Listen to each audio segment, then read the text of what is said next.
我觉得猫在和鸟缓缓生死的那一刻，其实是对鸟的这个它的理念的全然倾听。我不说全然理解，但它试图去倾听和明白。这个电影我本质上它是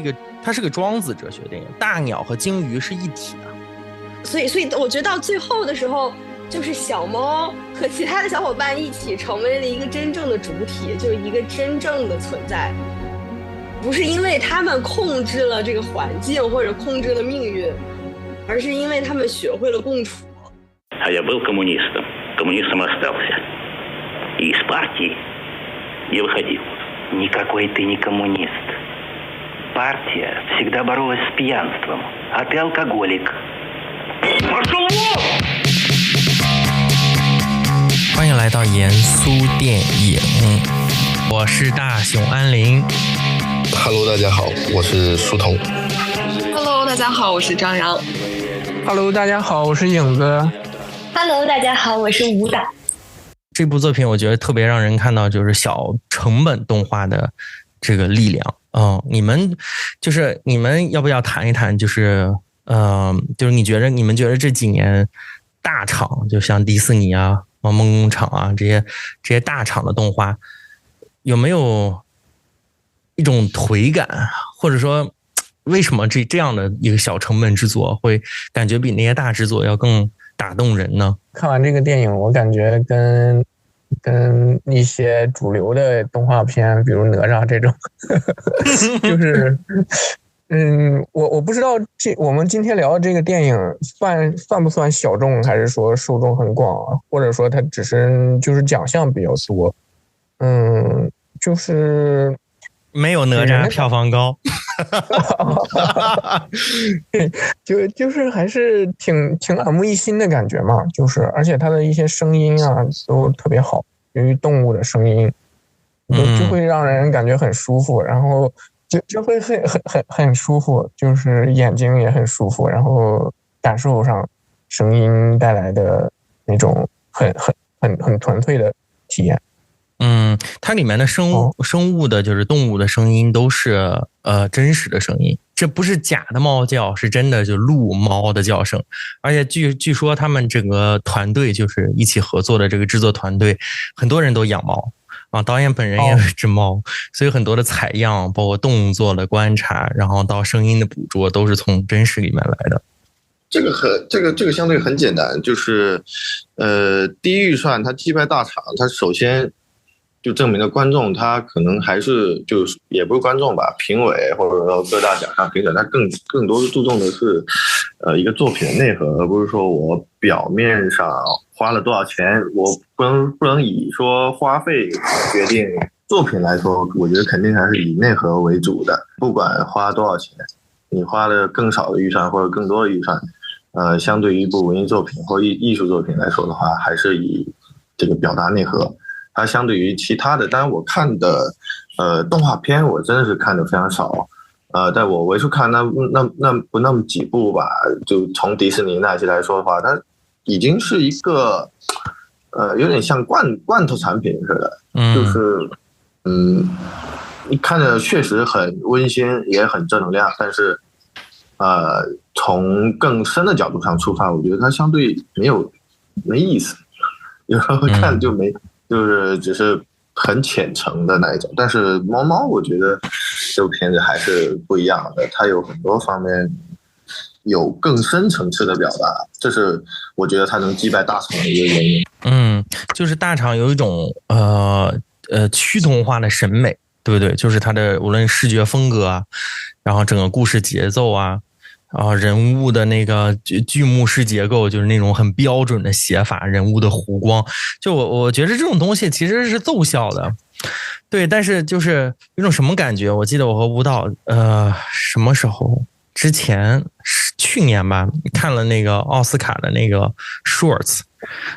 的那些所有的 nominate 的那个shorts，然后其中有一个就叫什么叫二战打到最后的时候，突然那个一个鸽子穿越战场来送信，最后死掉了，在一个士兵的手里。然后那个信上写的战争结束了，然后所有人都放下了武器。那也是一个动画短片。对，也是个动画短片。那个确实会，那一刻你会觉得被击中，但你就是对于看过很多电影的人，你会很明显的察觉到他的意图，你就有一种你被打动了，但是被摁着头打动的那种感觉，就是他全部都是铺垫，全部都是按电影的方式去要达到他要达到的目的。对，这个东西当做多了以后呢，就会有很雷同，特别是看电影多的人就会觉得很累，就看完了以后就看的那一刻你很感动，出来以后就觉得哎呀，真是的，又被摁头了，就那种感觉。张扬呢？张扬有没有这种写剧本的时候这种套路？对吧？有啊，对，必须摁，是奏效的，对不对？观众得先摁给钱的人。刚刚是负责摁头的人，对，负责摁头，就是被更大的人摁着头去摁别人。哦，天哪！哦，所以你觉得这个小成本动画击败大厂的，你觉得特别是这部电影为一个 example 的话，的一个例子的话，首先我觉得要定义击败，因为我觉得它这个击败是在奖项上的一个击败，在票房上我觉得它是打不过就头脑特工队2啊那些，但它确实在故事上展现了一个更新颖的东西，它讲了一个非常有趣的故事。所以我觉得有时候其实这个市场需要各种各样的东西，以及打败在不同的心中的定义是不一样的。我觉得其实要看，至少对我来说，我觉得丰富比胜利更重要，因为有时候胜利不代表什么。比如我去春节档，我其实看到哪吒的时候，我看的挺过瘾的，我也挺喜欢，因为他在春节档中有一部我觉得还看着挺开心的电影。但是当后来他变成了某种要打败什么的时候，他确实有点扫兴，因为其实我挺喜欢哪吒的，但是他这个但我不喜欢这种打败式的东西，所以我觉得对我来说，猫猫奇幻漂流，我觉得它最好的是它丰富了这个当我的选择，因为其实我本身不是一个特别狂热的动画片的一个受众，但是当时我是觉得这个挺有意思的，然后看这么多严肃来看轻松的，没想到它也挺严肃的啊，就是有些地方也挺有深度的，所以我觉得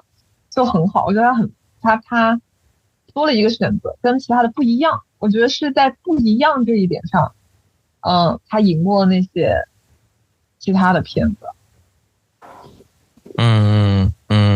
其实这种不一样可以理解为它的形式吗？就比如说它的对于一个小成本的动画，可能它的自由度会更广一些，它可以更实验一些。我觉得它的不一样是它反了，它冲击了某些特别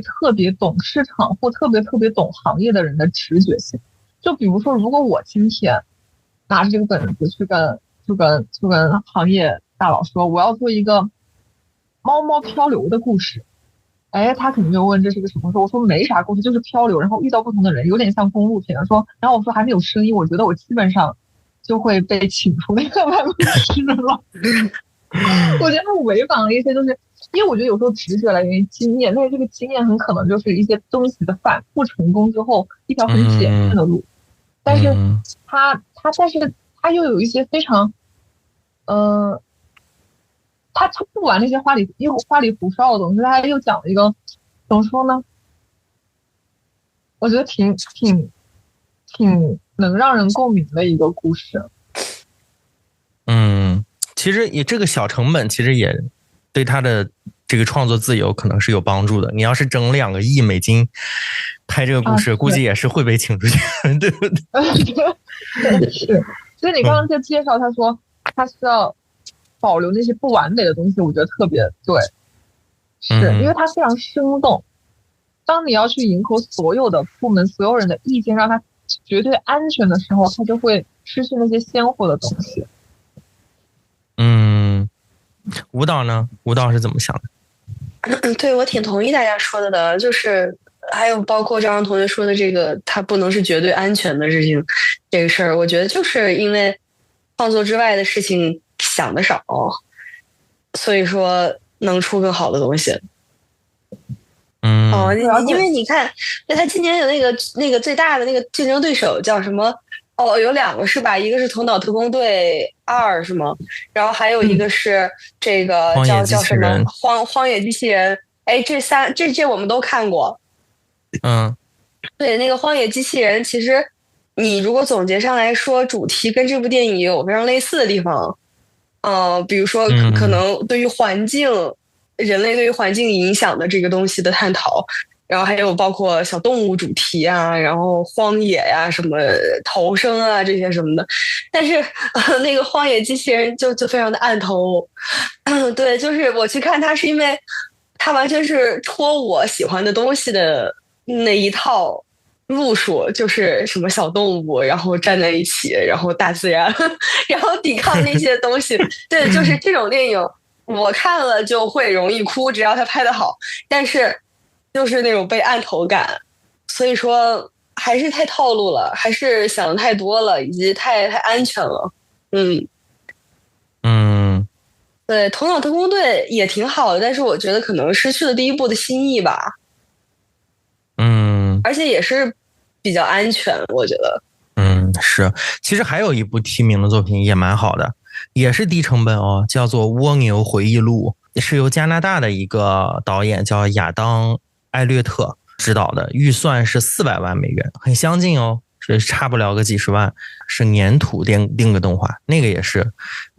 还蛮不错的一部这个算是独立制作的作品。对，我觉得这部作品能够击败其他作品的，其实是就刨除大家所说的刚才上面所说的所有的东西，我都非常同意。有一个很鲜明的一个地方，就是它和别人不一样的一个元素，是它让动物保持了动物的样子，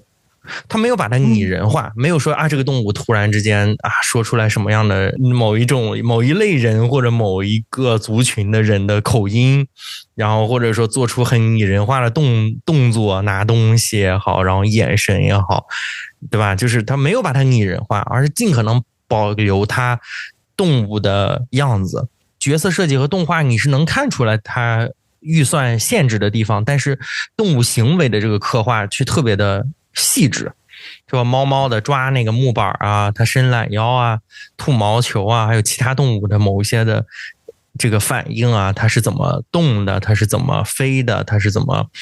就是这些细节是特别抓人的。而且它的就像刚才我说的一样，就是它所有的声音又是所有动物的声音都是真实的录音，而非电脑制作或者配音演员去这个诠释。对，所以说它就会展示一种很纯粹的一种动物性。然后这个东西，然后又没有其他的对白，反而我觉得它其实是打开了这部片子，因为任何人都可以无障碍的去看，这一点是蛮重要的。而我看后面很多的报道也好，还有很多的人也好，都在 YouTube 上面抛自己家的动物和自己家的动物一起看这部电影，感觉阿猫阿狗很多阿猫阿狗都看得很开心。但我觉得这个是它能赢，也是一个非常重要的因素。你像对比现在的迪士尼，今年还出过什么木法沙，对吧？哎呀，真的是无语，就是迪士尼之堕落，就是他从开始说再也不拍手绘动画，迪士尼你差那点钱吗？再也不拍手绘动画，都拍那个3D 动画 CG 动画，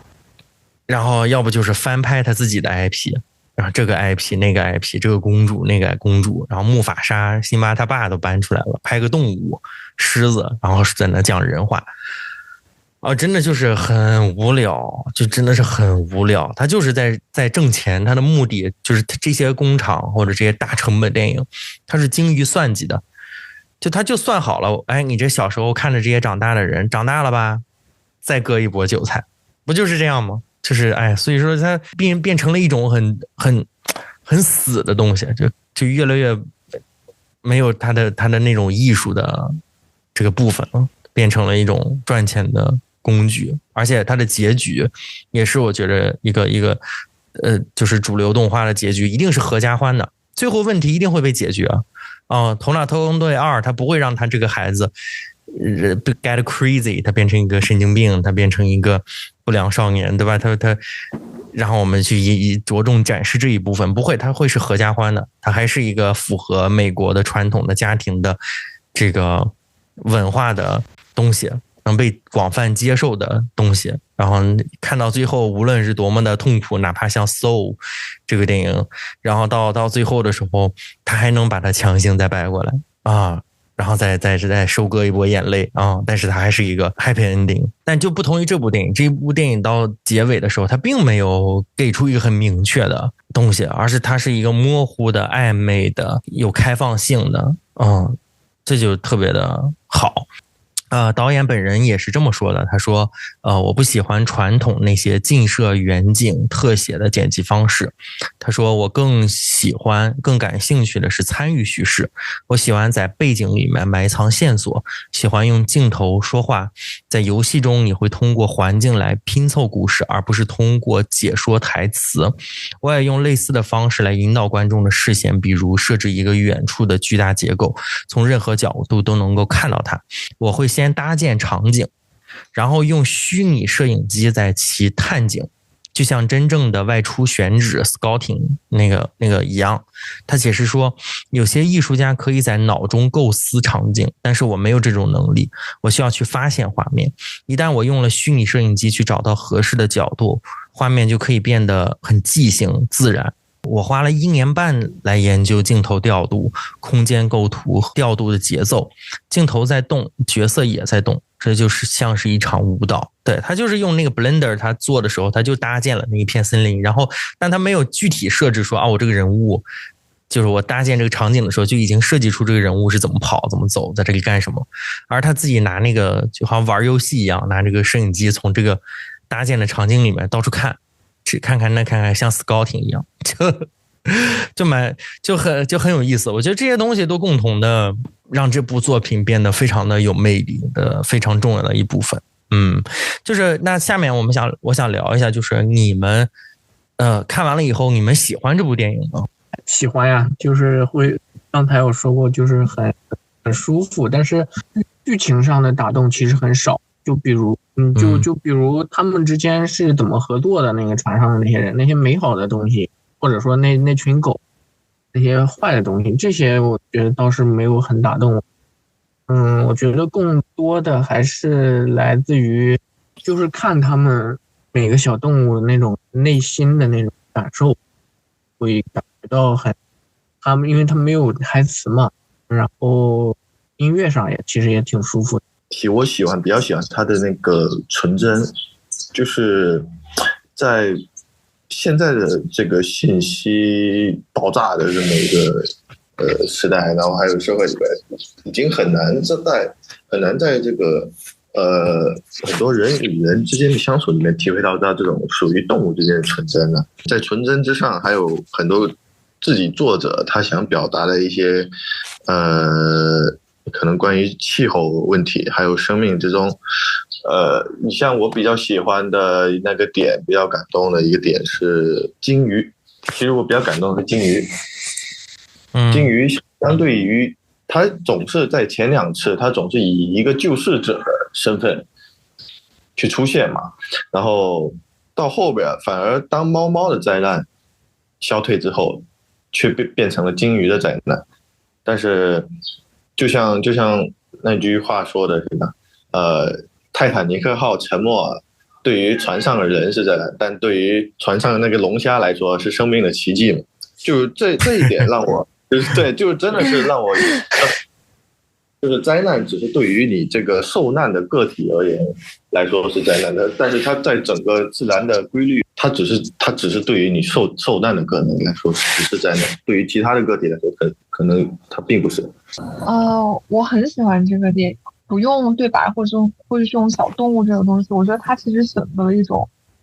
大道至简的方式，因为我其实看的时候经常能感受到一种禅意，去除掉很多复杂的东西，回归一种这种叙事之后，其实我觉得它叙事难度挺高的。它回归这种叙事之后，就比如说，我觉得我看到电影和书童看到的电影，可能就不是一个类似的故事了。因为我不会看，我可能就没有看到一个纯真的故事，我甚至也没有觉得这是灾难，我觉得其实就是一种无常。对我来说，就是现里每个小动物它都，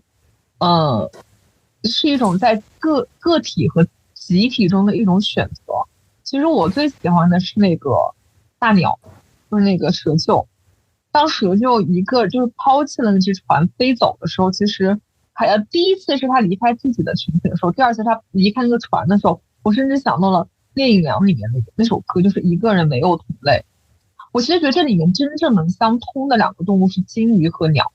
但是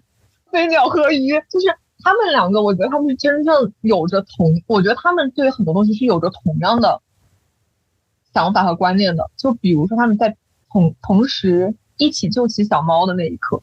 但是金鱼和鸟我觉得有些微的不同。金鱼是一个拥有绝对在那个世界里拥有绝对力量的一个人，他不需要依附于任何群体，他就能够应付他的那个世界。他在水里有足够的吃的，然后他足够大，没有什么天敌。他唯一的东西就是这个无常的世界和无常的命运。当海水退去，他游历完他所有可以看的东西之后，他的生命结束了。但鸟不一样，其实鸟它是一定程度上它是需要一个群体的，但是它不被自己的群体所容。他进入到一个更丰富的群体之后，他可能觉得他一瞬间觉得自己就是好像也找到自己的那个归属感了。但当这个群体不断的流动和变化的时候，他是不会屈服于说我为了这个群体的流动和变化，我就放弃我原本坚持的东西和价值。当另外3只狗上来的时候，他其实就飞走了。他其实也是选择另外一条路死亡，但是他这种死亡就是在我心中看来，金鱼的死亡是命运的无常造成的，但是鸟的死亡是一种自主性的选择。但真正在我心中最接近同类的其实就是金鱼和鸟，但这有时候也是命运的无奈，他们是绝对不能相通的。它一个在天空，一个在海底，但是这种物理上的隔绝其实和精神上相通，它有时候就是很美的。就是所以这个片子带给我的这种感觉是无常，但是无常中也有这种遥远的相似性所带来的美感，所以是非常美的一个电影。对，我跟你很多想法这太好了。我觉得你很多想法我有很多赞同的地方，但有很多又不太一样的地方。我先忍一忍，我先忍一忍，我忍一忍。来，那个舞蹈，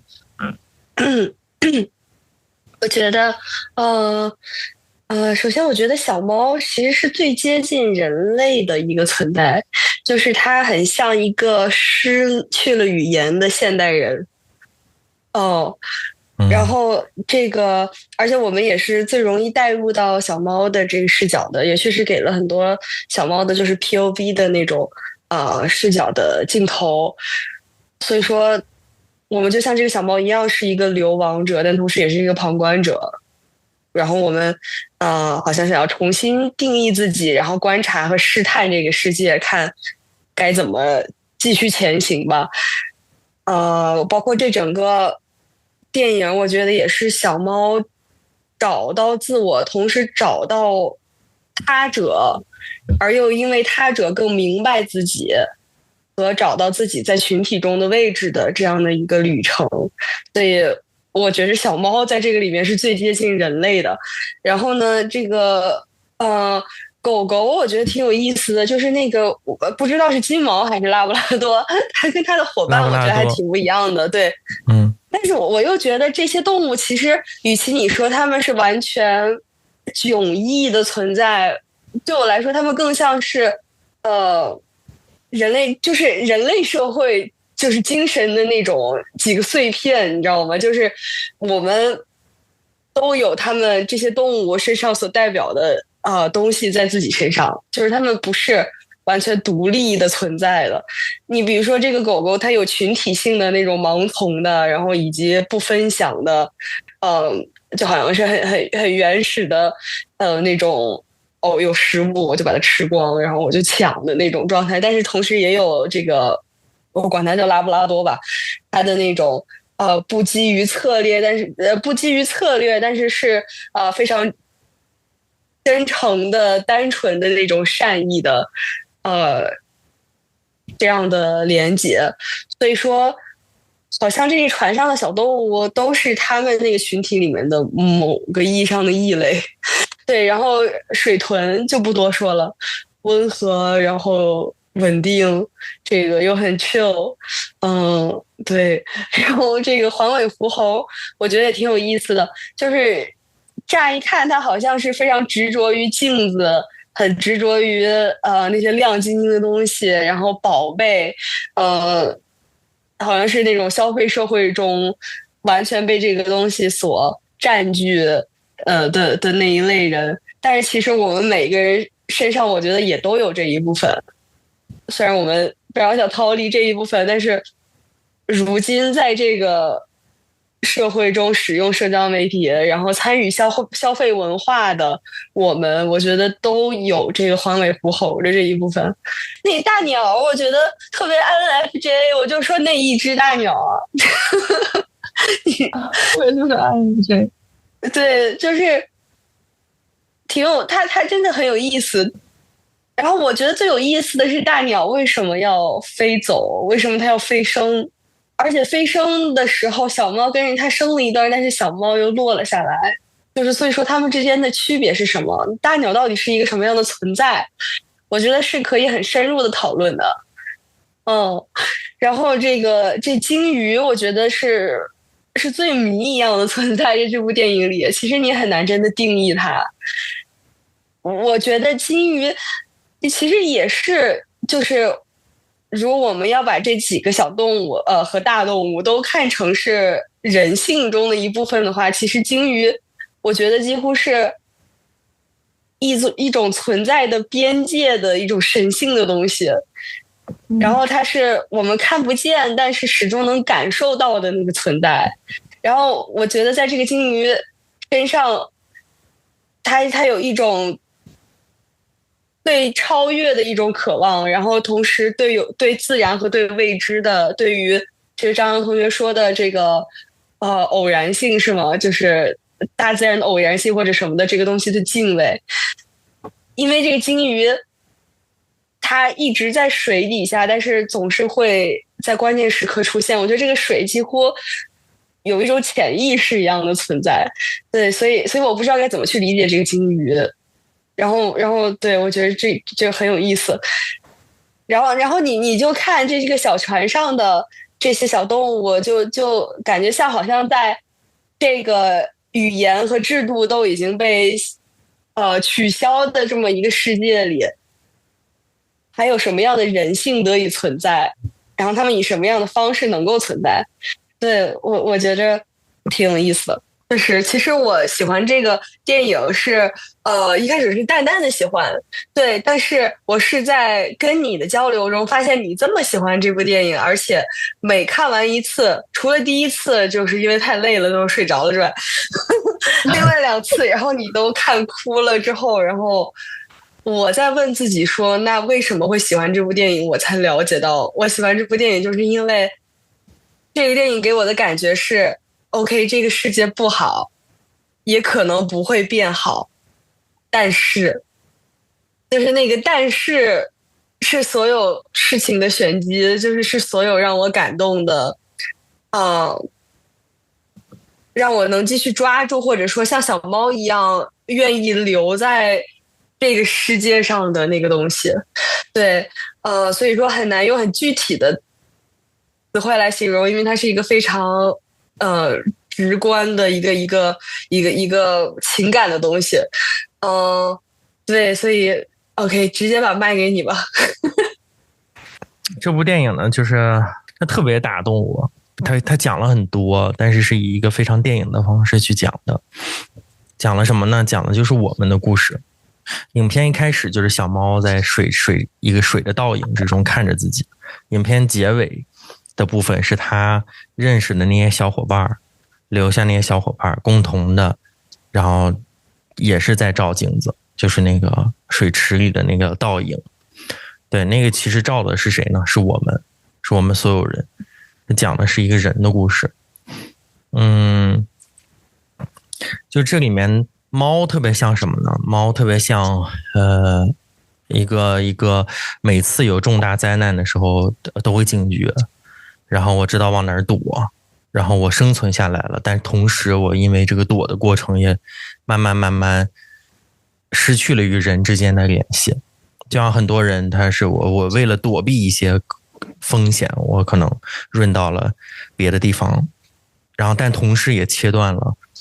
跟自己的朋友啊，跟自己的这个人群的之间的联系。然后但是他是在慢慢的在找回这个状态。拉布拉多其实就是一个特别也还蛮乐天派的一个蛮好的一个人。对，然后他也是从一个盲从的狗群的，然后争抢，然后盲目的，然后群体行动，在这样一个环境里面，然后因为一些阴差阳错被单独隔了开来，然后学会跟自己这群人不同的群体去相处，去接触，然后同样把这个情绪带给别人。从这个过程中他慢慢也有转变。然后环尾狐猴它更像一个，就像刚才舞蹈也提到的一点，就是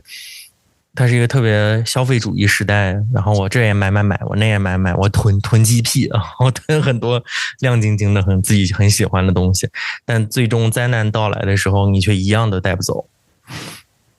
同时它也特别像我们现代人，就是你总是看到自己，你总是在照镜子，从镜子里面很迷恋的，然后看着自己，无论是你手机的自拍发 social media 也好，去发社交媒体，然后把自己的自拍发出去，不停的活在一个线上的虚拟的空间也好，还是说其实所有的东西这些都是一个投射，就是你自己的 ego， 你自己那个自我这个东西变得特别特别的大，特别特别重要。然后我是最重要的，然后我眼睛里只有我，从倒影里面看到的也是我，生活在自己的一个世界里面就是我，然后买这样的一个人。然后水豚就是一个他最开始我说的这些动物都是，他是一个就是哎呀就这样了，这能怎么办呢？就是那也是没有办法的事情啊。它不是一种有智慧以后的接受，而是一种就反正横竖都是死，就这样吧，反正早晚都得死，就这样吧。然后或者说就是能过一天算一天啊，有好东西就吃，对，但是想太多了也没有什么用然后就自己这个安全的吃饱喝足的活着，然后吃完了睡，睡完了吃，然后就 enjoy 自己那点时间就好了。然后但它也在这个过程之中，这些动物都在互相的彼此的碰撞，然后彼此的认识。这时候就说到两个非常重要，蛇鹫，对吧？蛇鹫这种鸟，然后撒哈拉以北的一种鸟，对，然后它也是群居，然后就像影子刚才提到的这个世界的那种领袖，很有权力的人，但是他是其中的异类，遇到猫以后，然后想把东西分给它吃。这个要伤害小猫的时候，他想去保护，不惜跟这个领袖搏斗，然后最后被折断翅膀，无法再跟他的团体在一起，上了那艘船。但他同时又像什么呢？我觉得特别感动的是，他特别像我们在每一次灾难降临的时候的那种精神的领袖，这就是我们这个时代的很多的翘楚，就是那些会被自己的群体或者被外人看作是疯子，没有任何用处，你这样做把你排除在外，然后把你的翅膀踩断。但他秉持了一个东西，之前张扬在群里面提到的就是道，对，他就是道，他要追寻的是一个道。那是这种人，就是在我们每一个时代其实都有这样的人，不被很多人理解，他做的这个目的可能也不是具体的为了爱某一个人，而是为了爱本身，他有一个比自己更大的东西，然后在这个末世的诺亚方舟的一样的这个小小舟上面去引领着大家往一个方向走。从这个过程之中，从他对小猫让释放善意也好，小猫慢慢开始打开自己，从跟大鸟开始到跟其他人开始，然后慢慢去学会如何照顾船上的其他的流亡者。然后环尾狐猴也从这个过程之中慢慢在学习如何跟他者去或者被影响，对，去慢慢看到别人。然后水豚在这个时候也开始在大鸟之后，然后也接过了这个舵，然后掌握船的方向，对吧？那是他不再躺那睡觉了，而是他主动掌握那个舵。这些都是这些人物的成长，包括小狗也是。然后他没有再去，猫开始把那个鱼下去，不停的把鱼叼上来，然后分给小狗吃。但是拉布拉多这个狗也没有把所有的都吃掉，然后它也分给鸟什么的。就是它学会了，这些动物学会了，在这个大鸟的影响之下，学会了如何跟彼此生活，如何跟自己不一样的人去相处，如何看到自己以外的，如何跟他人和平的相处。但这里面还有一个很有意思，就是狗群。就当他们再次遇到那个被围困的狗的时候，有两个地方特别触动我。就那个狗被困住，他们要去救它，但大鸟觉得说是就是我要去的那个方向在那儿，我没有必要或怎么样子。但这个船上的人已经全部都把自己打开了，然后去劝这个大鸟，那大鸟也妥协了。但我跟张扬想的我不太一样的是，不是大鸟不是因为这个理由离开的，因为大鸟没有离开的。这个时候大家过去了，把这些狗接到船上以后，发现这些狗跟他们不是同温层，就是他们想的不一样，他们是不一样的一群人。还是那些盲从的，我们熟悉的，在我们这个社会中有很多盲从的，见到资源要赶紧占有的，不懂得分享的，然后要集体行动的那些人他们会把所有的鱼都吃掉，一个狗，然后也到处乱叫什么的，然后也这个当然这个举动也突然之间让这个船上本来好不容易构建的氛围被打破了。然后这个时候发生了什么呢？就是暴风雨来了。大鸟这时候飞走了，大鸟去干什么了？它其实这是一个我觉得是一个特别意象化的一个表现，就大鸟其实是飞到了那个高山上面，那高山在我看来是一个祭坛，它选择了牺牲掉自己，它选择了献祭自己，然后去停止眼前的这个风暴。这也是大鸟最终要来的这个目的地，也是他最终想要做的这个事情，也是在这个地方。他们到了这个地方，这个地方到处都是船的尸体，他们也遇到了风暴，就是无数的人来到这里都没有达到那个最终的那个地方，然后他去了，他要牺牲掉自己，然后小猫也上去了，然后他们两个在同时飘在空中的时候，其实是面临一个抉择，就谁在这个时候要去做这个献祭的这个动作。最后是大鸟做了这个动作，于是小猫降落下来了，然后大鸟献祭了自己，然后此后猫在那个水上飘的时候，水突然都退下去了，然后森林都长出来了，就是一个神迹的出现。我特别感动，这个地方就是对，就是特别感动，就是我觉得人就是这个样子，就是我们经历了1战2战，但我们什么他妈的都没学会，然后我们现在眼见着，然后整个的世界又要走向一个动荡，然后80年的和平，然后在一片愚蠢之中，当然也有新的挑战，例如社交媒体，每个人的信息茧房，对吧？这个是很重要的东西，但是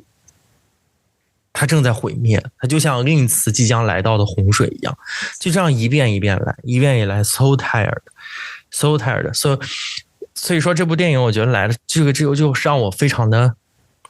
感动，对。但是我们这个时代也有这样的大鸟存在，这个消失以后，就是树林重新长出来以后，小猫走，然后他看到了谁？先看到的是环尾狐猴，环尾狐猴在跟一帮其他的小猴在看着那个镜子，那个已经镜中破碎的自己的脸，那个破碎的自己的那个对于自己的那种我执，我觉得太有意思了。然后小猫就一直在叫他，但最后很好，他把那个我执放下了，他跟着小猫走了。这我觉得是这个角色的一个完成。然后他们两个再走到了，看到了什么？摇摇欲坠的那个船挂在树上，底下是万丈深渊，他们要救这些出来。然后很多都跳出来，最后就剩水豚没有跳出来。然后小猫这时候就开始主动的开始救人了，它也是一只手已经完全变成了另一个样子，对吧？通过了经历了这一切，然后他把绳子丢下来。然后大家一起拉这个绳子，这时候什么？这时候我觉得特别有意思的一个点又出现了。我觉得这个影片也是非常亮点的东西，就一只兔子跑过去了，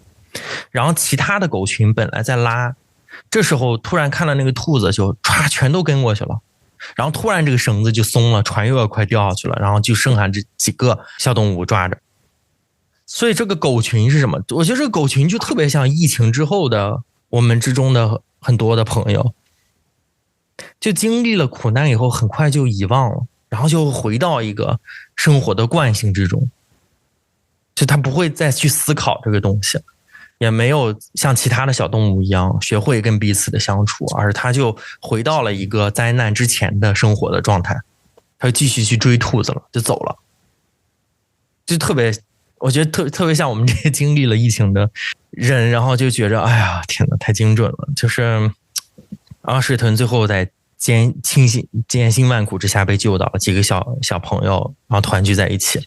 这时候发生了什么呢？就是他的那个噩梦，就每次有灾难来临的时候都是大批的鹿跑，他在噩梦之中也梦到自己被一群鹿围着，对吗？然后突然洪水又来了，就这是一个预兆，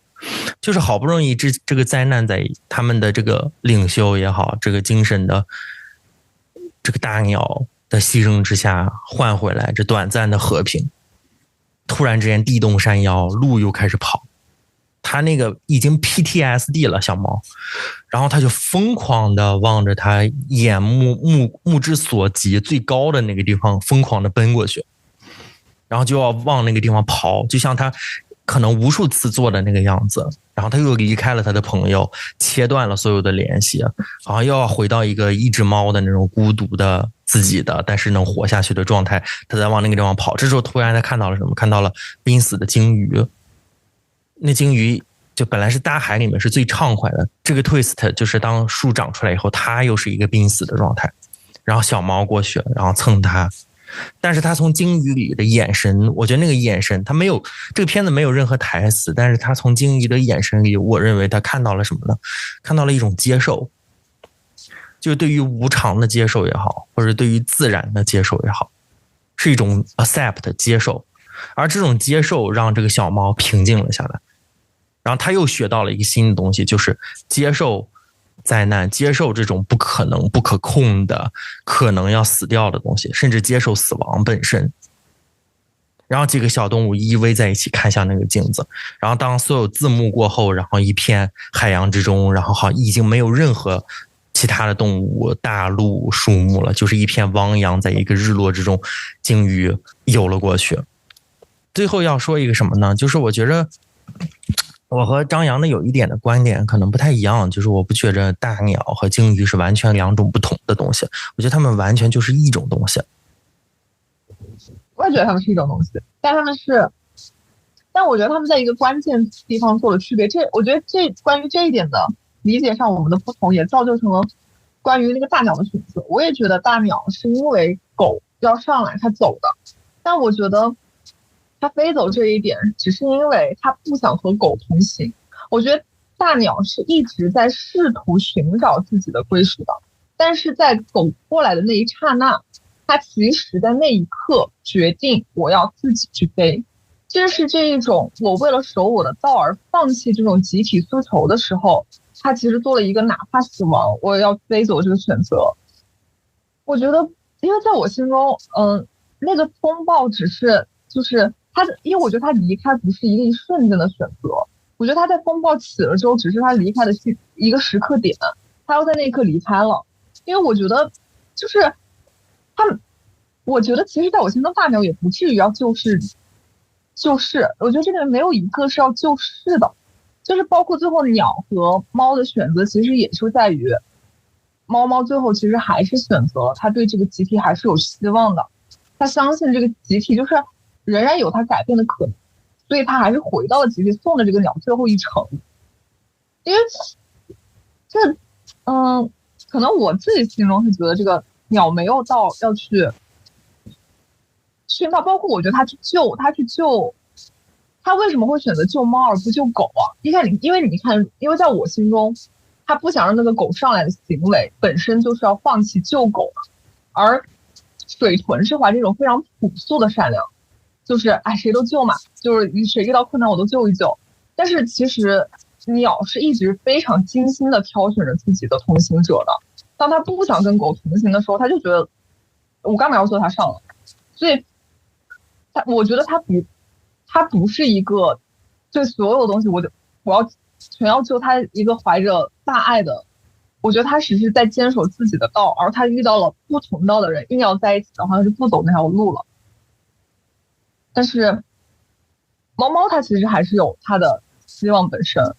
然后至于所以在这一点上，在对于集体群体还有没有希望性上，造成了我心中的鲸鱼和鸟的区别。鲸鱼是真的就是独行，它像一个独行侠一样，独自的来去，然后鸟它其实是试图去寻找过这种群体的。而狗的话，我觉得狗这真的是那种就是不是除了拉布拉多以外，那两条狗真的就是非常朴素的，我的族群最重要，就是天下太平的时候，或者是我的族群需要帮忙的时候，我就会求助其他族群，或者是我自己资源富裕的时候，我就对其他族群好。但是真的灾难来的时候，或者是我的族群的利益在眼前的时候，我就还是会跟着我的族群跑了，其他的就不是我的事儿了。对，我觉得它有点像在我心中一个大鸟的反面。鸟它可能对于这个狗去救这群狗，然后有这个抗拒的这个心理有过这一刹那，但它并没有阻止啊，它最终不是还是离开，然后让这个水豚然后去掌舵，然后去救这些狗了吗？所以你说他有挣扎，是我觉得是赞同的，但是你说他就不认同，然后甚至因此而离开，我是不能够理解。我来说说为什么我能不理解，因为这个电影我本质上它是个庄子哲学电影，大鸟和鲸鱼是一体的。逍遥游，庄子的开篇第一篇，逍遥游开头第一句话，北冥有鱼，其名为鲲。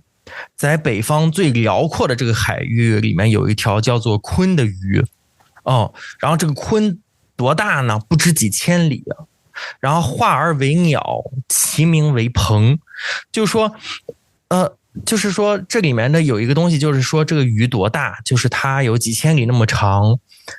然后而且它里面用了不知两个字，是传达出来了这种相对于其他的人的这种渺小和不足，就无法去丈量它的尺度。然后再一个呢，就是说化，这个转化的这个化字是庄子的，是个他的哲学里面非常重大的一个东西，就这个鱼是可以变形的，它可以变成一只叫鹏的鸟，这只鹏的鸟也非常的巨大。然后在这里面的老庄的一个哲学就是有几个它的核心的一个东西，就是说他是觉得人生的最高的境界是并非是任意妄为的，而是要追寻一种精神的自由和无拘无束的状态，一种无我的忘记自我，忘记功利心，去顺应自然的道的一种智慧。然后是一种看待生死是一种循环的坦然的，对于生命的本质是鼓励人们去放下对于死亡的恐惧，而去顺应自然的变化。对，这里面他的这个哲学在鸟和鲸鱼的身上共同得到了体现。对，我赞同。但我赞同的点就是，其实也在于，就是因为当鸟最后发现它对，因为其实首先我觉得这个鸟它在力量上和这个天理的鲸鱼是非常非常悬殊的。它一开始它力量的，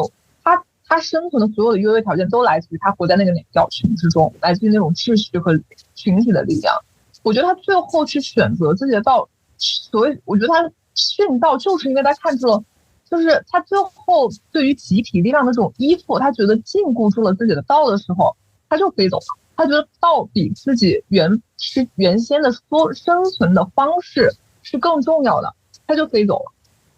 然后我觉得他那个暴风雨来，只是说暴风雨来，他看到了这种暴风雨来之后，这个集体必然的这种溃散，他更加印证了这种集体的，就是在那一刻的不可靠。然后他就，但是他飞去哪儿了呢？他去殉道了呀，他去 sacrifice， 他去牺牲了。那是个祭坛啊，那一刻就是一个很神性的、神话的奇迹的一个过程。在他殉道之后，海水就是退了下来，大树又重新长了出来，就是一个非常奇观的改天换地，就是在他死后发生的。是这样，我是这么理解那个，就是我觉得那个祭坛可以是个象征性的隐喻，他确实是殉了自己的道，但是我觉得他殉道不是为了救众生。我觉得海水退去之后，我猜啊，因为我觉得我有些言论已经就是我会想，一定有人说，你看这个鸟再等一等，它就不会死了。这个鸟要是在船上再等一等，就不会死了。但是如果这个鸟不死，它一直在那条船上，它活着也不会再是那只鸟了。所以它的死是在那一刻才是最有意义的。他的死其实是为了他自己的道的存活和他作为他自我本身的存活。他如果真的留在那船上，暴风雨过去，他只要真的再等一刻就 OK 了，但他就再也不会是那个自己。暴风雨不会过去，他如果不牺牲自己，暴风雨是不会过去的。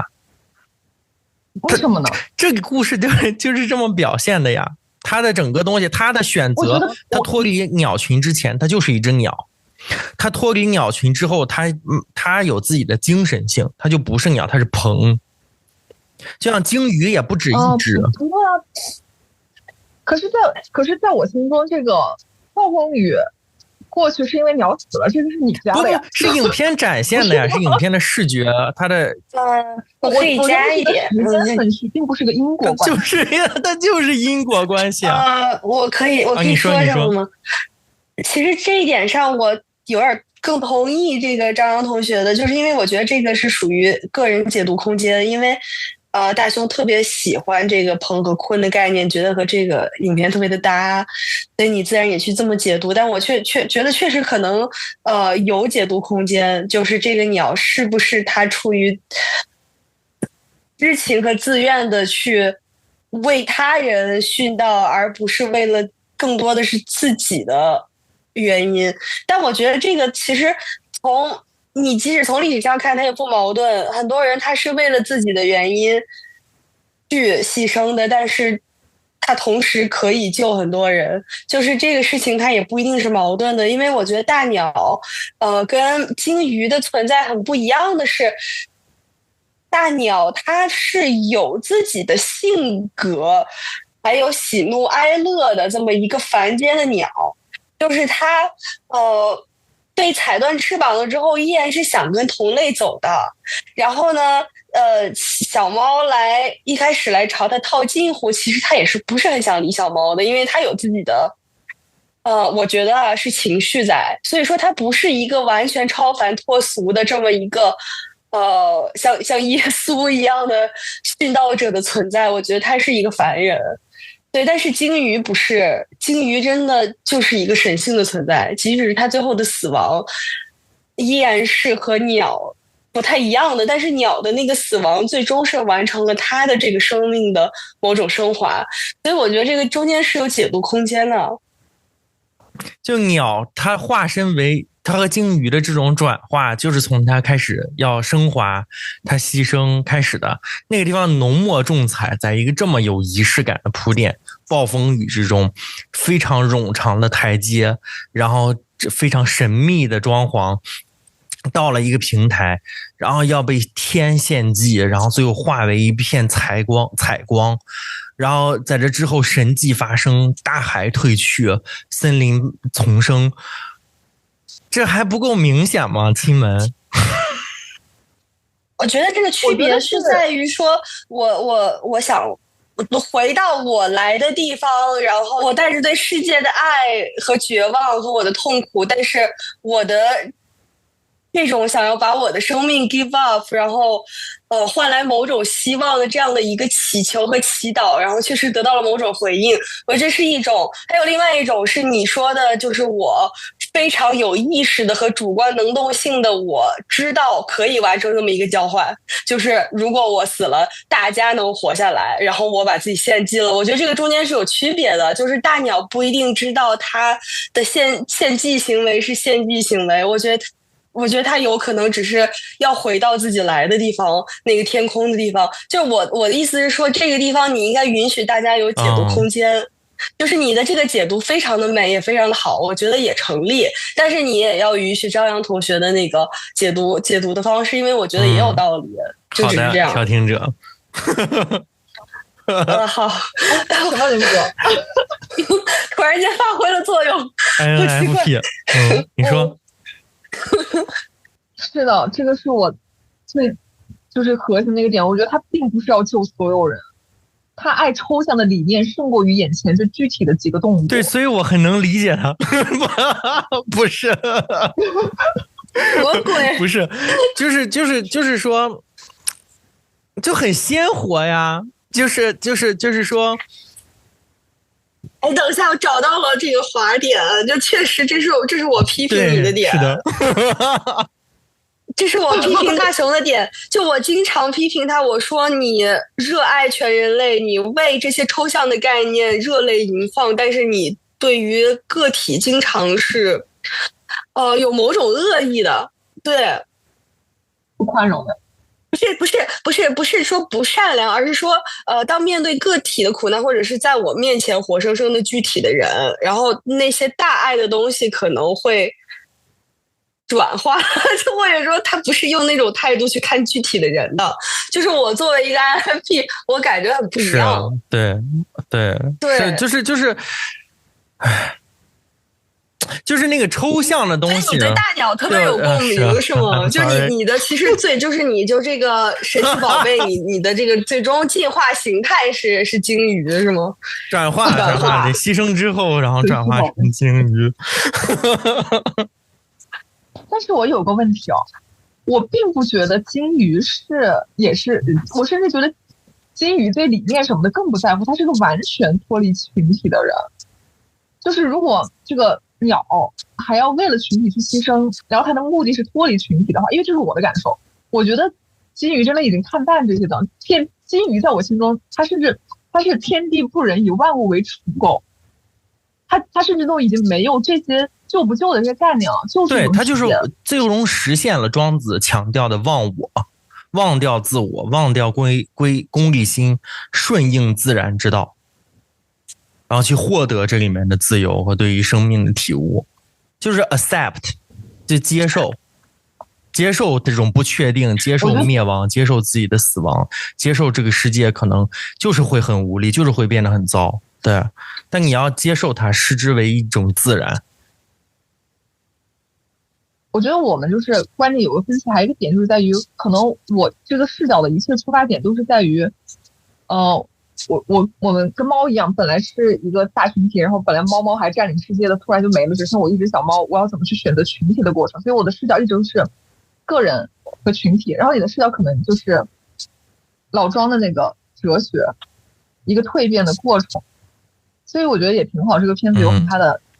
诠释的多样性。是，然后说到哲学，我还想引进一个概念。来，海德格尔有一个概念叫做此在，我不知道大家听过没有？就是其实说到这个，主要是那个片段，就是小鸟，我们一直在说鸟飞升这个事情，但是我觉得还有一个特别值得讨论的是小猫短暂的和鸟一起升起来，但最终又落回了船上的这个事儿。就为什么小猫会落回来？对，就是其实这个很有意思啊。然后我引进这个概念是因为海德格尔的那个此在，他这个德语原意其实是在那里存在，其实就是在说存在。然后它这个里面几个有核心的点，我觉得第一个大家可能听过，就是向死而生这个概念。就是一个是人，就我们都知道自己最终会死，对。所以我们对存在的意义产生了某种自觉。然后第二个是，就是我们都是被好像随便的就抛掷在这个世界之中呢，既没办法选择自己出生的时间和情况，也没办法选择条件。然后第三个就是，我现在想说的跟电影非常相关的一点，就是人是没有办法从世界中抽身来看自己的，人是在世界的参与中逐渐成为自己的。也就是说，就是这个里面有一个叫共在的概念，与世界共在。然后你看小猫，它飞起来的那一刻，我觉得它是感受到了这个世界之外的诱惑，就是大鸟要去到的那个地方的诱惑。我觉得他这个时候除了对那个大鸟，我觉得他有某种依恋，然后除了这个之外，我觉得他也想变成这个大鸟那样的存在。然后就是如果这个时候他能不属于任何地方，然后不用面对其他人或者其他事情，然后他是不是能够更自由？他是不是能够不用去想这一切，然后离开这个不确定的糟糕的世界，成为一个纯粹的存在？但是他最终回落到船上，我觉得是他不知道是不是有一部分理解，就是这个存在不在别处，而在于和你身边的人同在这一个地方。因为海德格尔说，此在之为此在，在于它总是与世界共在的。天哪，好拗口啊！对，其实总结出来就是存在不是逃离世界嘛，而是投身世界，然后在这个有限性中承担意义。我其实我是从这个角度，然后去看小猫，在大鸟飞升了之后的他回来，重新再看这些小伙伴，重新再看自己的境况，以及重新找到群体，然后发挥自己的作用，然后以及又发现了此在的这么一个概念的。所以说既然我们讨论哲学，我想把这个引进一下，我觉得非常有意思。对，另一种解读。我觉得那个就是大熊跟张扬讨论的那个大鸟在不在乎那几只小狗的事儿，我觉得有没有一种可能，就是大鸟明显他对自己的那个宿命或者他需要寻找的目的地就是去牺牲掉自己嘛，那他可能路过那几只小狗的时候觉得，那如果时间耽误多久，可能他那个眼前看不到的更多的小狗或者更多的其他的生命，同样是在不断的消失，所以我觉得他可能就是不会太在意这些吧。对。然后还有一个细节，就是我看到那个镜子，就是镜子边上的，就是镜面周围不是有一个圈那个镜子的框，那个框跟那个祭坛上的那个花纹是很像的。就是祭坛也是一圈一圈的，镜面的周围不也一圈一圈的吗？然后我感觉挺像的，不知道它有没有一些别的。再一个，我觉得他在祭坛上发生的那个牺牲，可能我认为就是那个像大雄说的，他们是在船上不断的进行学习嘛，然后在祭坛上的那一个片段是小猫通过大鸟学会了牺牲自己，然后他也明白了大鸟他不说话，他自己心里想的就是要来牺牲掉自己，然后把这场灾难给消除掉，所以洪水退去了。然后当那个他救完小伙伴之后，看到一群鹿在奔跑之后，他知道灾难又来了，然后他我觉得他就没有理他的小伙伴，他自己就是狂奔。我觉得这个就是他通过大鸟身上学会的，想要牺牲掉自己来救他的小伙伴。但是他在狂奔的路上又看到了鲸鱼，可能是他又从鲸鱼那里又学会了对于生命的一种，就是更另一种角度的理解吧。所以他又没有牺牲掉自己。你是觉得他跑到山顶是要牺牲自己啊？对对，然后我在网上看到一种解读，就是那些雕像，就是小猫的雕像啊、人的雕像之类的，那些雕像是牺牲掉之后就会变成雕像，就是那些被淹没。然后这种解读就那意思就是变成了，每一次灾难都牺牲了小猫。我天，太可怕了！就太可怕了或者就是变成牺牲掉一个善良的生物或生命。那里面还有一个人的雕像。对对，人也是有善良。这解读有点粗暴，就是到最后这个，所以最后鲸鱼活下来了，他的小伙伴一起都死掉了，就是生命的那种，也可能是小猫牺牲掉。我觉得他在看到鲸鱼的那一瞬间，他可能会选择牺牲掉自己来救鲸鱼吧，就不要去牺牲自己，就是不要去剁，然后让潮水再长起来。我其实我也不知道。其实我听影子前那一段，因为我的观点跟大雄不一样嘛，但是我听就是影子前那一段，我还是能明白。但是我听到后面，我真的觉得这个故事有点可怕，因为我能理解为一个理念去死，但我不能理解把牺牲自己作为理念本身。就是我觉得宣扬牺牲自己是一个非常恐怖的事情。就是如果小猫学会这件事情，那也是一件非常恐怖的事情。我没觉得小猫要牺牲自己，它就是逃命的本能，它就是那个眼神是惊慌的，没有思考的。他逃的时候，他都把他的朋友抛弃了呀。就是看到路之后，他可以带着朋友一起跑，他不用抓着朋友。对呀，他的朋友都被甩到身后，一脸懵逼，都不知道发生了什么。因为那是他的本能啊，因为那是他无数次锻炼出来的本能。就是我觉得为什么我说小猫是最像一个失去了语言的现代人的存在，在这个电影里面。它不是，我觉得小猫不是那种这个什么牺牲自己的，就我觉得网上有很多人他喜欢把特别复杂暧昧的很有意思的东西弄上简单粗暴但是很暗黑的，让你好像细思极恐的那种设定，然后让你一看原来这个这么细思极恐，但我觉得没什么意思，就把复杂的东西简单化了。确实，我想回到刚刚舞蹈说的那个，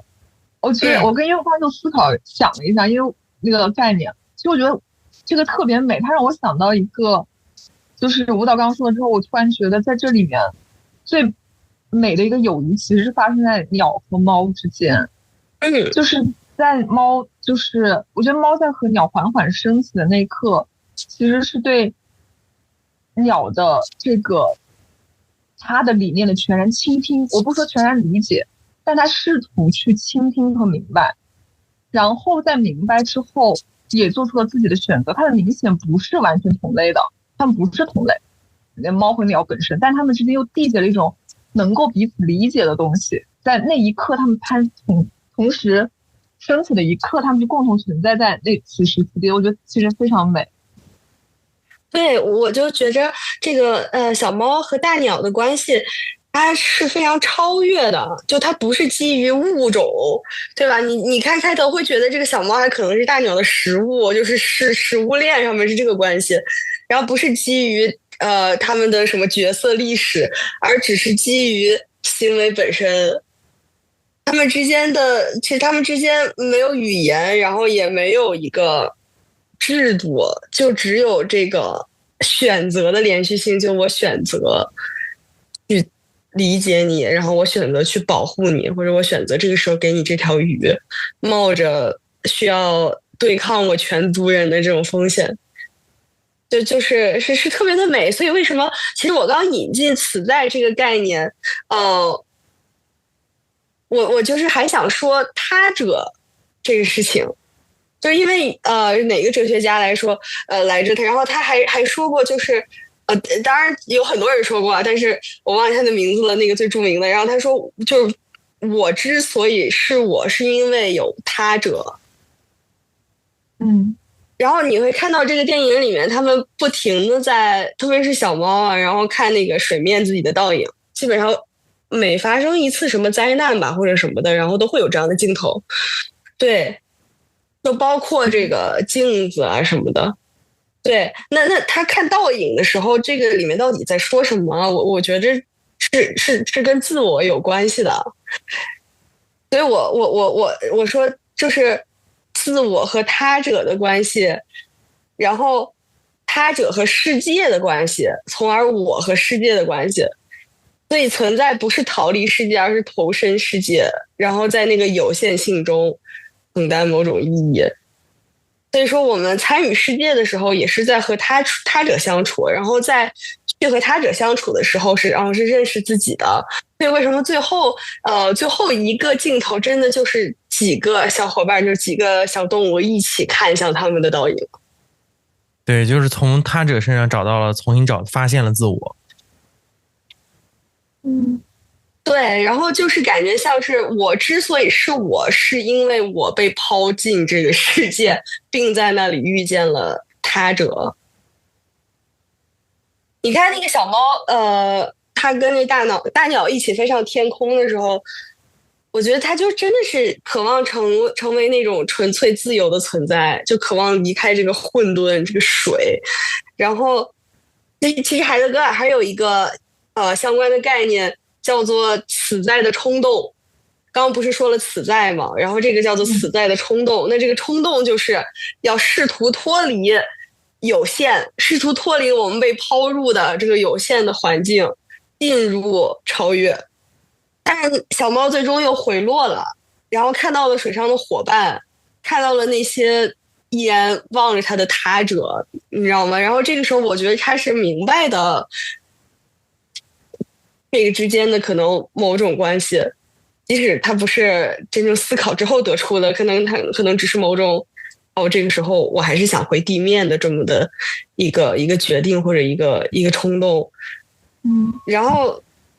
所以我觉得到最后的时候，就是小猫和其他的小伙伴一起成为了一个真正的主体，就是一个真正的存在，不是因为他们控制了这个环境或者控制了命运，而是因为他们学会了共处。其实我觉得这个给我很多启发，就是对于现在的人类社会，你知道吗？就是就往深了想，其实就很多东西啊。其实你可能不是靠思考成为你自己的，而是靠面对另外一个人。所以信息茧房就是一种逃避他者，更广阔的他者。是啊。这个电影里面有很多我觉得有趣的哲学的点，但我不知道是不是太 nerdy 了，不知道大家会不会喜欢听。说，特别想进步。进步，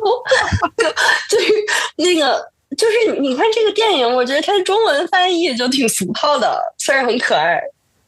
叫什么《猫猫的奇幻漂流》。它宣传的点，反正我当时身边不是搞这个行业的人想去看的点，都是因为家里养猫养狗。对，我这可能是考虑到，以及可能来点小朋友观众，是不是？对，但是它英文原名叫做 Flow， 对吗？就是很简单的 Flow 是什么？就是流动。然后你就去想，就为什么它要叫做 Flow， 对吧？为什么它英文不叫猫猫的奇幻漂流？然后包括这个不断上涨的河流本身是什么？我要抛出这个问题吗？还是直接给出来？我先抛出这个问题吧。OK， 影子先来。经典台词。太好了，我们终于可以说这个台词。河流是什么？是吗？上涨的河流。对。我不知道呀，它就是灾难吧？我觉得大洪水就是有一些故事经常出现的那种。我觉得是这样。那你觉得它跟传统意义上的这种末世故事的这种河流有什么区别吗？你比如说诺亚方舟里面的河，你觉得跟这个河有什么区别吗？还是没有？好像没有，我听你们说吧。对。我觉得这个河可能跟诺亚方舟这种故事里面的河，它不太一样的是，它不是惩罚性的。就是诺亚方舟里面的河基本上就是一个惩罚，就是那个洪水啊是一个惩罚，因为人类怎么着，所以我要惩罚人类，所以要怎么着。但是这个里面的河流其实它就只是自然，就它不发言不表态，然后也不偏袒任何人，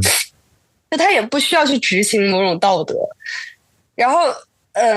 它就是它既不是很可爱的疗愈的，也不是报复性的或者是惩罚性的。就是如果我们再回到那个他者的概念，其实你可以把这个河流，我觉得这个河流可以理解为一个绝对的他者，包括它作为一个镜子的存在，是对吧？哇哦，对，看到其他小动物然后什么的，这个他者是显而易见，但是埋得更深的是那个每次他们看到倒影的时候，河流这个绝对的他者，因为他完全不说话，也不发言，不表态，不偏袒，然后所以说人类或者小动物只能学习怎么在它之中协商着生存，但是不能控制它。我先说这么多吧，就是大家对于这个上涨的河流还有什么自己的理解吗？或者是想法？我觉得两方面，一方面它是一个隐喻，就是像一战、二战，还有即将可能会带来的更多危机和挑战，更多人的死亡。对，它就是那一次次的到来，然后你可能就是之前还有不是那个福山还说那个世界。叫什么世界的终结，对吧？最后的人，对吧？但是现在感觉一切又是在被挑战着的。但你如果放得更长远的话，有可能这只是一个小小的风波，对吧？所以说，对，它就是一浪一浪的，是那个灾难，就像周期一样到来。我们以为我们能够找到了最好的方式、最好的方法，可以规避这一切，但现在又要重蹈覆辙，就这种会给人很绝望的感觉。是这种，然后第二个东西就是我们要看这部电影里面还有人类曾经生活的痕迹，比如说那些猫的雕像啊，那个巨大的猫未完成的那个巨大的猫的雕像啊，那个设计图啊，在那个房子里的，那一看就是人类以前居住的地方。还有在开篇的时候，那个猫在第一次看到那个水的倒影，然后的那个场景的时候，背景里面就有一艘小舟在树上插着，说明什么？说明以前这个地方就是沉过，就是以前这就是水底呀，只是它又掉下来了，然后船插在树上了。那人去哪儿了呢？对吧？人去哪儿了呢？人要么就是都死了，因为气候变化，对吧？因为美国再次退出巴黎协定，对吧？对，以后对，就是可能都死了，也可能是都跑到火星去了，跟着马斯克。对吧？就是离开了这个地方，剩下这些小动物去 suffer。其实导演在访谈里面有提过这两种可能性。对，我忘了原文怎么说的了。反正起码第二点有提过，就是人类可能离开了，去了另外的地方，去避免这种周期性的大洪水的到来，留下了这些小动物去受苦，对吧？他说这是一个开放的可能性之一。对，然后在我看来的话，就是这两种相争。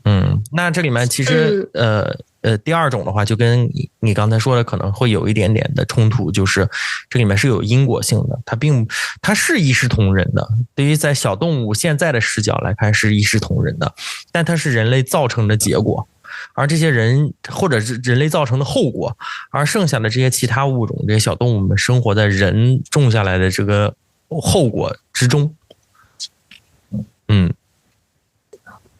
在我心中，这个河流还有一种不确定性，它是多变的。这可能也就是跟我理解那个鸟的思维有关系，就是当你为一个理念去做某件事情的时候，其实你并不知道具体的确定的结果。我们不是奔着自己的最好的确定的结果而去追寻某个理念的，而是对未来的某一种憧憬，而在那个憧憬它能保证大概一种什么样的体验。所以这种不确定性本身，我觉得也好像是我们需要踏上旅程和进行所谓漂流的某种意义所在。它不是为了去寻找某种确定的好，而是在一种什么样的理念和跟随什么样的一种什么样的方式，不是跟随什么样的集体或者是自己，来确保这整个旅程的体验。同意。OK， 我先对于那个大熊说的点回应一下吧，就是特别你说的第一点，我觉着我挺同意你说的。然后这个河流首先给人直观的感觉就是一种不以人类控制为基础，不以人类为理解为基础，因为人类在这个世界上已经不存在了，但是我们生活在人类创造的后果中，对吗？但是这个依然，这个河流是一种系统性失控的力量，因为首先这个河流改变了一切东西的结构，它没有上和下的意义了，就是除了高和低站在高处能够避开这个被浪淹死这个最原始和直观的东西之外，其他的像城市拥有的这些功能系统什么的全都被打碎了，就人类建立起来的那些，比如说还有我说的这个上和下的这种垂直的等级，包括人一般是比动物高的，然后城市高楼一般是比自然高的，然后这些东西都被取消掉了，它被河流变得无效。然后所以说这个河流让一切的就是这种人类的结构都坍塌了。它有的也依然是自然本身的秩序，就是在高处的地方你可以躲避水，所以说它取消了这个人类历史，基本上可以说是，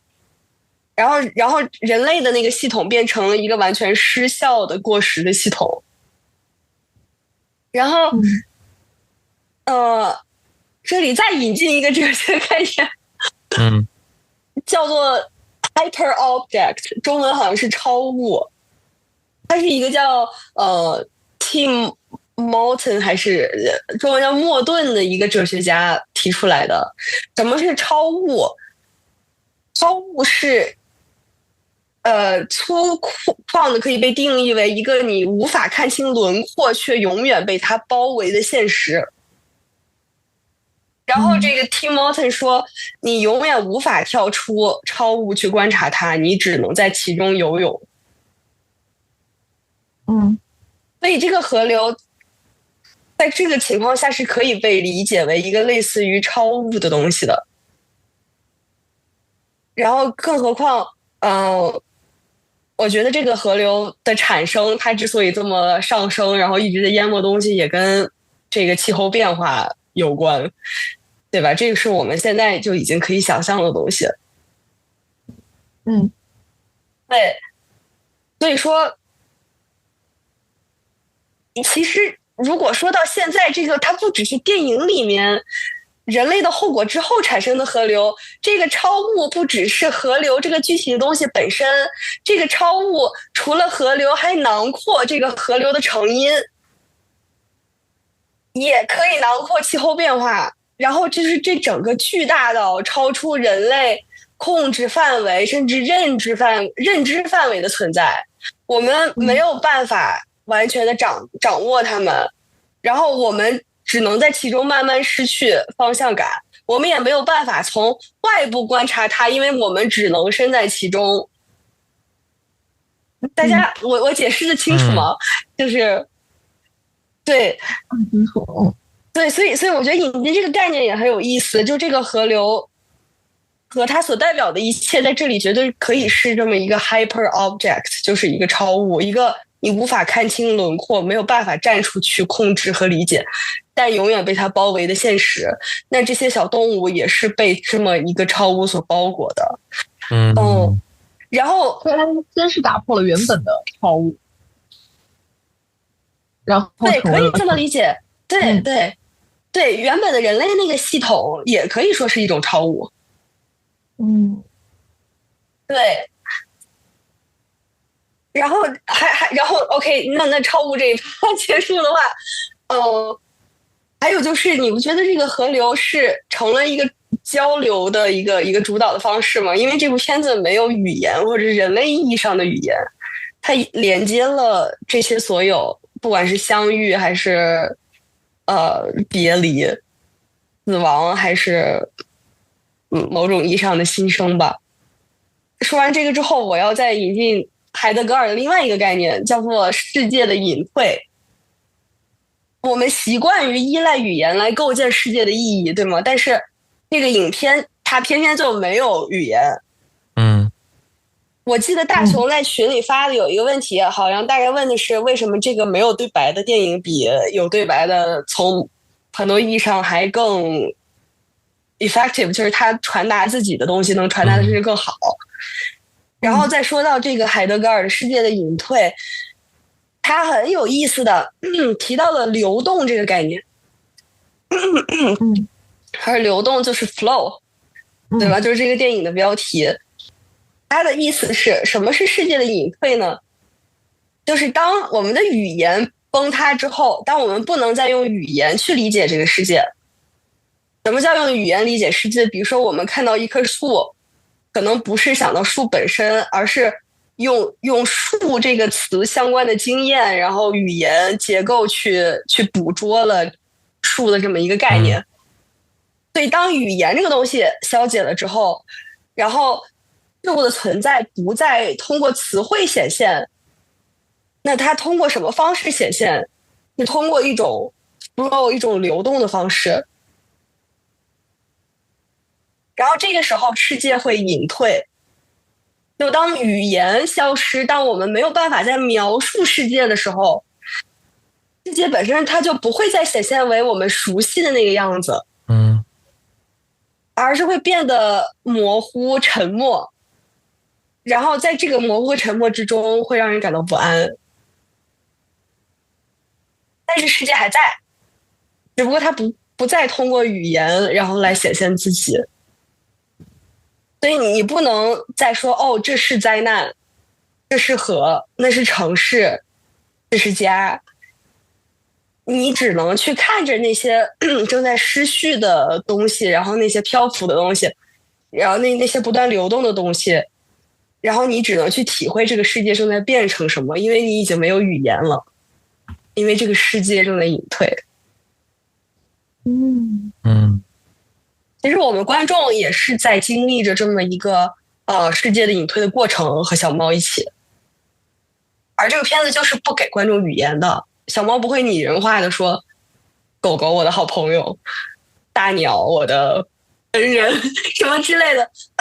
然后或者说这是我的家，这是没有语言。我们和小动物一起看着一切流动，看着这个世界不再以我们熟悉的方式显现自己。所以我就说为什么流动就 flow 这个概念特别好，但是就是中文的这个title 里面就没翻译出来。当然好像其实也没法翻译，对，但是就是这个原来的这个 flow 我都不觉得是这个创作者有意为之，但是我就是这么过度解读了，因为我觉得特别有意思。对。然后我还做了一个研究，就除了海德格尔的这个世界隐退跟 flow 的关系，就他对于这个流动性的一个观察，还有德勒兹是他对于流动也是 flow 他用的这个词，然后有另外的一种解读。基本上他就是把这个 flow 定义为一种原始能量。这是什么原始能量呢？然后他这个解读的空间是在这个资本主义里面，就是他觉得资本主义是在给我们编码的。对，就是比如说劳动被这个工资制度给编码，然后呢，我们的身体被这个性别给编码，对吧？然后我们的身份被这个什么国籍、年龄、什么性别之类这些东西编码。德勒兹管这个叫做 coding。就是直译过来是编码吧，对。然后他这个东西，他觉得是压抑性，就是压抑性的、压迫性的。他让这个生命的，就是这种原始能量被框死在这个结构、这个编码，也就是这个标签里面。对，但是我为什么要提到 flow？ 因为 flow 其实是一种能量的欲望的流动，而这个能量和欲望的流动，在资本主义之前是存在的。在资本主义如果崩塌，然后这个东西被解构之后依然存在。所以说，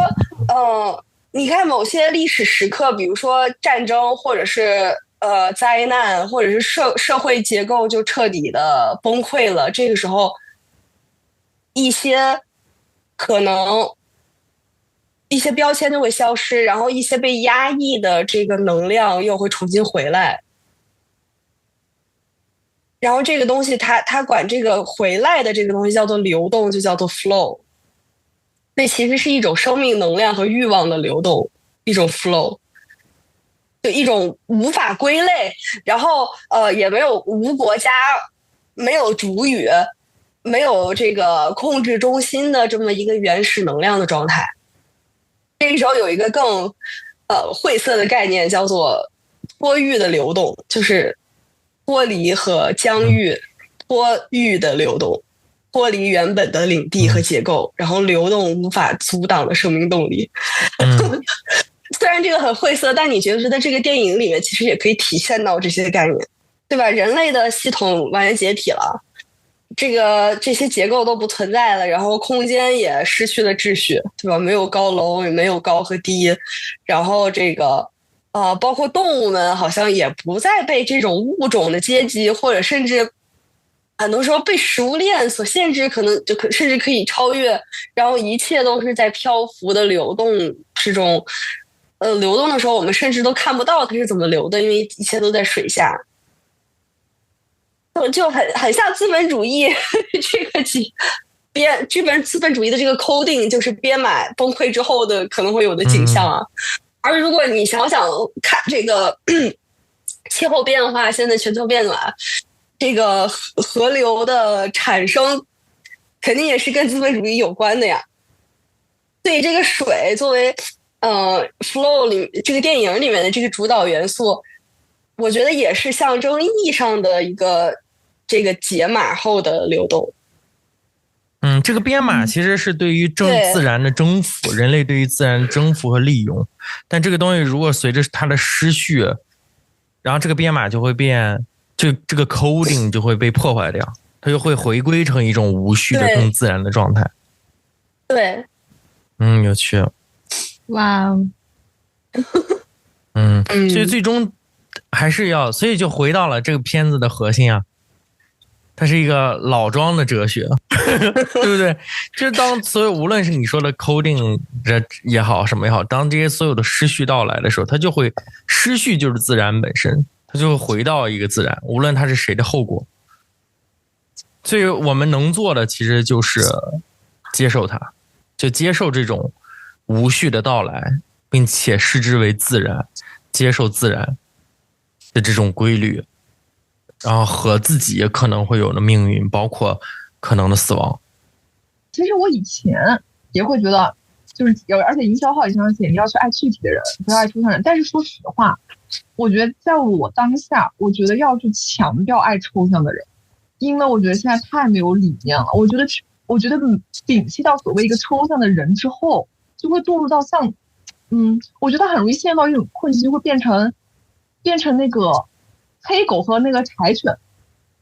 我觉得如果没有毫无抽象的人的概念去做事，就会很容易滑向那个狗的那条道路。就是我看着它像我的同族，然后利益允许我就去做了，它这是一个非常天然的一个选择。我觉得只是要在抽象和具体中去做一个程度上的挪动。但是如果说现在这个说的话，我反而愿意说，我们应该要去强调我们今天是为一个什么抽象的东西在做，因为我觉得现在大家太具体了，太眼前了，有的时候，对，所以，但那种眼前，也不一定代表他就真的能够爱眼前的人。其实爱眼前的人，我觉得是一个非常非常需要练习的事情。是的，就很多人说你要爱具体的人啊，其实他其实就像狗狗一样，就是我面前我的同伴都是小狗，然后我们这个有兔子来去追，然后我们现在挺好，有问题了就求其他人，就我真的觉得很容易变成小狗那样。他也不是一个说的真的爱具体的人，他的那个具体特别有标准，就是我眼前的我的同类的，然后不伤害我利益的那些人，它那个具体条件可多了呢。所以有时候我觉得这个今天反而可以要去强调一些抽象的东西，你要为对你还有什么坚持的理念本身是不为一些具体条件的变化所动摇的。我比较警惕的是那种宏大的叙事，比如说爱国，然后包括我们是多么的爱世界，多么的爱和平，但是你根本就不知道爱是什么，因为你都没有办法爱一个具体的人。明白，是啊，是对对，我甚至觉得爱具体的人是一种练习。你能通过爱具体的人知道什么叫做爱全人类。